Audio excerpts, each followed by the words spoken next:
ತುರ್ಕೆ, ಕಜ್ಜಿ, ಉಳ್ಕಡ್ಡಿ, ಅಟ್ಟಿಕೆರಿಯ ತ್ರಿದೋಷದಲ್ಲಿ ವ್ಯತ್ಯಾಸ ಆಗಿರ್ತದೆ. ಆರೋಗ್ಯವಾಗಿ ಬದುಕಲಿಕ್ಕೆ ಔಷಧಿ ಮುಖ್ಯ ಅಲ್ಲ, ಆರೋಗ್ಯದ ಜ್ಞಾನ ಮುಖ್ಯ ಅಂತ ಮಹಾತ್ಮ ಗಾಂಧೀಜಿಯವರು ಹೇಳಿದ್ದಾರೆ. ವಿವೇಕಾನಂದ ಹೇಳ್ತಾರೆ, ಏಳಿ ಎದ್ದೇಳಿ ಗುರಿ ಮುಟ್ಟವರೆಗೂ ನಿಲ್ಲದ್ರಿ ಅಂತ ಹೇಳ್ತಾರೆ. ನಾವು ಇವತ್ತು ಏನ್ ಹೇಳ್ಬೇಕಾಗಿದೆ ಪರಿಸ್ಥಿತಿ ಅಂದ್ರೆ, ಏಳಿ ಎದ್ದೇಳಿ ಆರೋಗ್ಯವಂತರಾಗುವವರೆಗೂ ನಿಲ್ಲದ್ರಿ ಅನ್ನೋ ಪರಿಸ್ಥಿತಿ ಬಂದಾಗಿದೆ.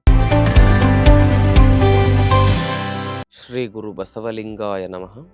ಓಂ ನಮಃ ಶಿವಾಯ. ಸರ್ವರಿಗೂ ಭಕ್ತಿಯ ಶರಣು ಶರಣಾರ್ಥಿ.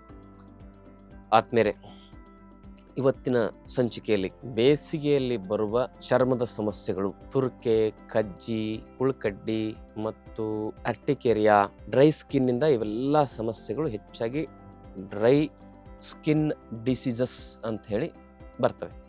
ಯಾಕೆ? ಪಿತ್ತ ದೃಷ್ಟಿಯಾಗಿರ್ತದೆ, ಪಿತ್ತ ವಿಕಾರ ಬೇಸಿಗೆ ಕಾಲದಲ್ಲಿ. ಅದಕ್ಕೆ ನಮ್ಮ ಶಾಸ್ತ್ರದಲ್ಲಿ ಒಂದು ವಿಶೇಷವಾಗಿರ್ತಕ್ಕಂಥ ಪ್ರಯೋಗ ಹೇಳಿದ್ದಾರೆ. ಒಂದು 21 ದಿವಸದಲ್ಲಿ ಇಂತಹ ಸಮಸ್ಯೆಗಳು ಪರಿಪೂರ್ಣವಾಗಿ ಗುಣ ಆಗ್ತದೆ. ಮೊದಲನೇ ದಿವಸದಿಂದಾನೇ ನಿಮಗೆ ಇದರ ರಿಸಲ್ಟ್ ಕಾಣಿಸಕ್ಕೆ ಶುರು ಆಗ್ತದೆ. ಅದೇನೆಂದ್ರೆ, ಚರ್ಮಕ್ಕೆ ಬರುವ ಆ ಒಂದು ತೀಕ್ಷ್ಣ ಪಿತ್ತದ ವಿಕಾರದಿಂದ ಸಮಸ್ಯೆಗಳ ಒಂದು ಪರಿಹಾರ ಏನಂದ್ರೆ, ತ್ರಿಫಲ ಕಷಾಯ. 1 ಚಮಚ ತ್ರಿಫಲ ಚೂರ್ಣವನ್ನ 1 ಲೋಟ ನೀರಿನಲ್ಲಿ ಕುದಿಸಿ, ಅದು ಕುದ್ದು ಅರ್ಧ ಲೋಟ ಕಿಳಿಬೇಕು. ಅದನ್ನ ಸೋಸಿ ಒಂದು ಕಾಟನ್ ಅಥವಾ ಹತ್ತಿಯಿಂದ ಆ ಕಷಾಯವನ್ನ ಮೈಗೆಲ್ಲ ಲೇಪಿಸಬೇಕು. ಆಮೇಲೆ ಅದು ಚೆನ್ನಾಗಿ ಒಣಗಿದ ಮೇಲೆ ಆಯುರ್ವೇದದಲ್ಲಿ ಜಾತ್ಯಾದಿ ತೈಲ ಅಂತ ಬರ್ತದೆ. ಆ ಜಾತ್ಯಾದಿ ತೈಲವನ್ನ ಆ ಕಷಾಯ ಹಚ್ಚಿ ಒಣಗಿದ ಮೇಲೆ ಆ ಜಾತ್ಯಾದಿ ತೈಲವನ್ನು ಹಚ್ಚಿ ಮಸಾಜ್ ಮಾಡಬೇಕು. ಪುನಃ 1 ತಾಸು ಬಿಡಬೇಕು. ಬಿಟ್ಟ ಮೇಲೆ ಅದನ್ನ ತಣ್ಣೀರು ಅಥವಾ ಉಗುರು ಬೆಚ್ಚನೆ ನೀರಿನಿಂದ ಸ್ನಾನ ಮಾಡಬೇಕು. ಸ್ನಾನಕ್ಕೆ ಸೋಪು ಶಾಂಪು ಬಳಸಬಾರ್ದು, ಸ್ನಾನದ ಚೂರ್ಣ ಬಳಸಬೇಕು. ನಮ್ಮಲ್ಲಿ ಬೇಕಾದ್ರೆ ಸ್ನಾನದ ಚೂರ್ಣ ಸಿಗುತ್ತೆ, ತರಿಸ್ಕೋಬೋದು. ಮನೆಯಲ್ಲೇ ಮಾಡೋದು ಹೇಗೆ? 100 ಗ್ರಾಮು ಕಸ್ತೂರಿ ಅರಿಶಿನ, ಒಂದು 300 ಗ್ರಾಮು ಕಡಲೆ ಹಿಟ್ಟು, 100 ಗ್ರಾಮು ಮೆಂತ್ಯ ಪುಡಿ, ಇವೆಲ್ಲ ಸೇರಿಸಿ ಒಂದು ಸ್ನಾನ ಚೂರ್ಣ ಮಾಡಿಕೊಂಡು ತಾವು ಬಳಸ್ಬೋದು. ಅದರ ಜೊತೆಗೆ ಇನ್ನಷ್ಟು ವನಮೂಲಿಕೆ ಹಾಕಿ ನಮ್ಮಲ್ಲಿ ಸ್ನಾನ ಚೂರ್ಣ ಇದೆ, ಶುಭೋದಯ ಸ್ನಾನ ಚೂರ್ಣ, ಅದನ್ನು ಸಹ ತಾವು ಬಳಸ್ಬೋದು. ಅಂಟ್ವಾಳಕಾಯಿನೂ ಸಹ ಸ್ನಾನದಲ್ಲಿ ನೀವು ಪುಡಿ ಮಾಡಿ ಬಳಸ್ಬೋದು. ಹೀಗೆ ಇಂಥ ಪ್ರಯೋಗದಿಂದ ನೀವು ಸ್ನಾನ ಮಾಡಬೇಕು. ಸೋಪ್ ಶಾಂಪು ಹಾಕಿದರೆ ಮತ್ತೆ ಸಮಸ್ಯೆ ಹೆಚ್ಚಾಗುತ್ತೆ. ಇದನ್ನು 21 ದಿನ ನೀವು ಸತತವಾಗಿ ಮಾಡಿ ನೋಡಿ, ನಿಮ್ಮ ಚರ್ಮದ ಸಮಸ್ಯೆಗಳು ಖಂಡಿತವಾಗಿ ಗುಣ ಆಗ್ತವೆ. ಇದರಿಂದ ಸಹ ಆಗಿಲ್ಲ ಅಂದರೆ ಅಲ್ಲಿ ತುಂಬ ಪಿತ್ತ ದೃಷ್ಟಿಯಾಗಿರ್ತದೆ.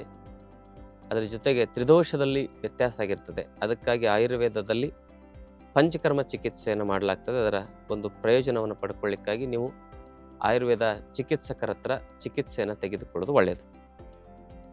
ಹೀಗೆ ನಮ್ಮಲ್ಲಿ 5 ದಿನದ ಆರೋಗ್ಯ ಶಿಬಿರವೂ ಕೂಡ ನಡೀತಾ ಇದೆ. ಅಲ್ಲಿ ಯೋಗದ ಬಗ್ಗೆ, ಆಯುರ್ವೇದದ ಬಗ್ಗೆ, ಆಹಾರ ಪದ್ಧತಿ ಬಗ್ಗೆ ನಾವು ಮಾಹಿತಿಯನ್ನು ಕೊಡ್ತೇವೆ. ಆರೋಗ್ಯವಾಗಿ 100 ವರ್ಷ ನೆಮ್ಮದಿಯಿಂದ ಬದುಕೋದು ಹೇಗೆ, ಆರೋಗ್ಯದ ಸಮಸ್ಯೆಗಳಿಲ್ಲದವರು ಅದಕ್ಕೆ ಆರೋಗ್ಯದ ವಿಚಾರಗಳನ್ನು ತಿಳ್ಕೊಂಡು ಬದುಕೋ ಪ್ರಯತ್ನ ಮಾಡ್ಬೋದು. ಆರೋಗ್ಯದ ಸಮಸ್ಯೆ ಬಂದವರು ಅದನ್ನು ಹೇಗೆ ನಿವಾರಣೆ ಮಾಡಬೇಕು ಅನ್ನೋದನ್ನು ಸಹ ನಾವು ತಿಳಿಸ್ಕೊಡ್ತೇವೆ. ಹಾಗಾಗಿ ಎಲ್ಲರೂ ಕುಟುಂಬ ಸಮೇತರಾಗಿ ಆ ಶಿಬಿರಕ್ಕೆ ಭಾಗವಹಿಸಿ ಅದರ ಪ್ರಯೋಜನ ಪಡ್ಕೊಳ್ಳಿ. ಆರೋಗ್ಯವಾಗಿ ಬದುಕಲಿಕ್ಕೆ ಔಷಧಿ ಮುಖ್ಯ ಅಲ್ಲ, ಆರೋಗ್ಯದ ಜ್ಞಾನ ಮುಖ್ಯ ಅಂತ ಮಹಾತ್ಮ ಗಾಂಧೀಜಿಯವರು ಹೇಳಿದ್ದಾರೆ. ಅವರ ಕನಸನ್ನು ನನಸು ಮಾಡಲಿಕ್ಕೆ ನಾವೆಲ್ಲರೂ ಒಟ್ಟಿಗೆ ಪ್ರಯತ್ನಿಸೋಣ. ಭವ್ಯ ಭಾರತದ ನಿರ್ಮಾಣವನ್ನು ಮಾಡೋಣ. ವಿಶ್ವಗುರು ಭಾರತವಾಗಬೇಕಂದ್ರೆ ಮೊದಲು ಆರೋಗ್ಯವಂತ ಭಾರತ ಆಗಬೇಕು. ಅದಕ್ಕಾಗಿ ನಾವೆಲ್ಲ ಭಾರತೀಯರು ನಮ್ಮ ಮೂಲ ಪರಂಪರೆ, ನಮ್ಮ ಆತ್ಮ ಅಂದರೆ ಯೋಗ ಮತ್ತು ಆಯುರ್ವೇದ, ಅದನ್ನು ಸರಿಯಾಗಿ ನಾವು ಯಾರಿಗೂ ತಿಳಿಸ್ಕೊಡದೇ ಇರೋದರಿಂದ ಇವತ್ತು ಭಾರತ ರೋಗಿಷ್ಠ ಭಾರತವಾಗಿದೆ. ಮತ್ತೆ ಏಳೋಣ. ವಿವೇಕಾನಂದ ಹೇಳ್ತಾರೆ, ಏಳಿ ಎದ್ದೇಳಿ ಗುರಿ ಮುಟ್ಟವರೆಗೂ ನಿಲ್ಲದ್ರಿ ಅಂತ ಹೇಳ್ತಾರೆ. ನಾವು ಇವತ್ತು ಏನು ಹೇಳಬೇಕಾಗಿದೆ ಪರಿಸ್ಥಿತಿ ಅಂದರೆ, ಏಳಿ ಎದ್ದೇಳಿ ಆರೋಗ್ಯವಂತರಾಗುವವರೆಗೂ ನಿಲ್ಲದ್ರಿ ಅನ್ನೋ ಪರಿಸ್ಥಿತಿ ಬಂದಾಗಿದೆ. ನಾವೆಲ್ಲ ಆರೋಗ್ಯವನ್ನು ಪಡ್ಕೊಳ್ಳೋಣ.